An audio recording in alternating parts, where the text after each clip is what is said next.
এতদিনে যা বুঝতে পারলাম, বাংলাদেশের রোজা মুসলমানদের জন্য না।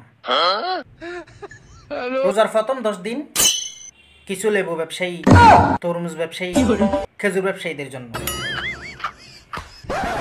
আর মাঝখানের 10 দিন কিছু কাপড় ব্যবসায়ীদের জন্য, আর শেষের 10 দিন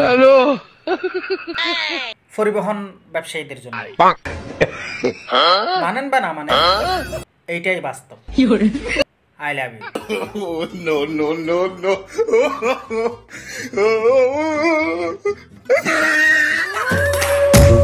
আর চট্টগ্রামের মা বোনে অলর একখান হতাহুর মন্দির উনো পদ্মা করিয়ে চলাফিরা করে বুকে সাহস রাখ আর যুদ্ধ করিবলে প্রস্তুত থাক।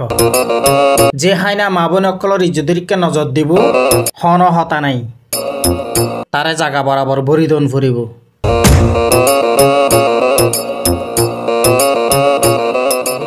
রাখো নামাজ পড়ো ওরে মুসলমান, তোমার গুনাহ মাফ করিতে এসেছে রমজান।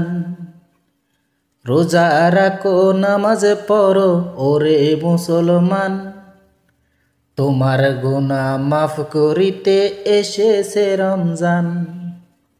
তোমার গুনাহ মাফ করিতে এসেছে রমজান। নামাজ পড়ো জান, তোমাকে ছাড়া কিভাবে জান্নাতে যাব?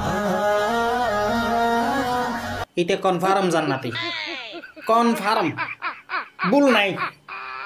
তেরে নাম কাটিং দিবি তো কনফার্ম জান্নাতি।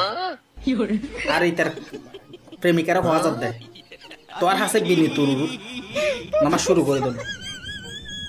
কারণ ইতে তেরে নাম কাটিং দিয়ে রে জান্নাতর টিকিট বুক করে রেখি, মানে জান্নাতর টিকিট কিনিলা দিয়ে তোর সারাইতে জান্নাতে যেত না, তো তোর হামালদা যেত শুরু করে দেব।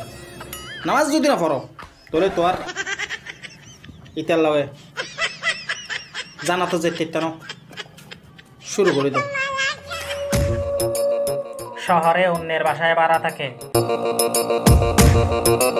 আর গ্রামে কেন ওয়াইফাই দিয়েছে সেটা নিয়ে চিল্লাচিল্লি করে কিছু নিচে জাতের মানুষ।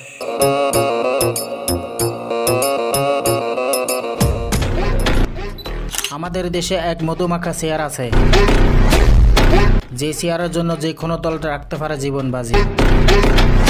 বাপের বেটা হলে নেতার সামসামি না করে মা বোনদের ইজ্জত বাঁচা, বন্ধ কর দেশে ডাকাতি আর চাঁদাবাজি।